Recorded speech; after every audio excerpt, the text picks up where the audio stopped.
গ্রাম্য সাহাবী,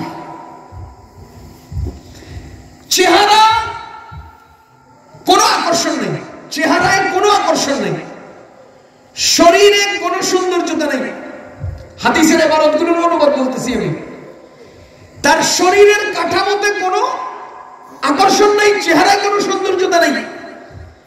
এরকম একজন মনে করেন যে খুব আকর্ষণীয়, হঠাৎ করে মন আকর্ষণ করবে এরকম কেউ না, একদম নিরীহ, দুর্বল, ফ্যাকাশে চেহারা, অসুন্দর, এরকম একটা লোক। হাদিসে আসছে আমাদের নবীজি তাকে ভালোবাসতেন, নবীজি তাকে ভালোবাসতেন, তিনিও নবীজিকে ভালোবাসতেন। তিনি নবীজি সাল্লাল্লাহু আলাইহি ওয়াসাল্লাম একদিন ওই লোকটার এলাকায় গেলেন, যেয়ে দেখেন এই লোকে বাজারে দাঁড়িয়ে কিছু জিনিস বিক্রি করতেছে। কি বিক্রি করে? সামান বিক্রি করে। আমাদের নবীজি পিছন দিয়ে গিয়ে তার চোখ ধরলেন, সুবহানাল্লাহ। আমাদের নবীজি পিছন দিয়ে গিয়ে তার চোখ ধরলেন, এমন ভাবে ধরলেন যে সে নারীভাবে আর কিছু দেখতে পাচ্ছে না। এবার হ্যাঁ জিজ্ঞেস করতেছে, কে রে, কে কে কে? আমরা করি না অনেক সময় এরকম মজাক, পিছন দিয়ে যাই চোখ ধরি, এ কে কে আমার এই ধরছে, কে, এরকম করতেছে। পরে কেমনে কেমনে জানি উনি অনুমান করে বুঝে ফেলছে যে ঘটনাটা তো আমাদের নবীজি করছে।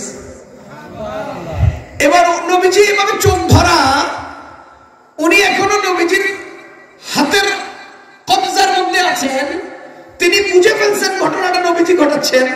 তিনি করছেন কি, তার এই পিঠ নবীজির মুখের সাথে এভাবে এভাবে ডলা শুরু করছে, বুঝেন নাই? নবীজির সাথে এভাবে এভাবে ধরছে নবীজি, বুকের মধ্যে তার পিঠ এভাবে নড়াচড়া শুরু করছে, মানে একেবারে নবীজির বুকের সাথে জড়ায় দিচ্ছে, জড়ায় একদম বসা শুরু করছে।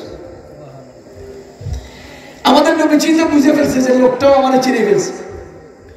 নবীজি বলতেছে, রে আমার কাছে একটা গোলাম আছে, বিক্রি করবো, কে কিনবা? চোখ ধরা। নবীজি কি বললেন? আমার কাছে একটা গোলাম আছে, বিক্রি করবো, কে কিনবা?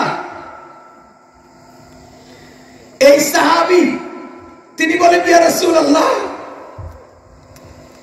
আমি তো সস্তা, আমার বেচলে তো কোনো দাম পাইবেন না। ইয়া রাসূলুল্লাহ, আমি তো সস্তা, আমার বেচলে তো কোনো দাম পাইবেন না। নবীজি তৎক্ষণাৎ বলে উঠলেন, তুমি দুনিয়ার মানুষের কাছে সস্তা, কিন্তু আল্লাহর কাছে অনেক মূল্যবান। তুমি দুনিয়ার মানুষের কাছে অনেক সস্তা, আল্লাহর কাছে অনেক মূল্যবান। মিশকাত শরীফের 416 নম্বর পৃষ্ঠায় হাদিসটা আছে।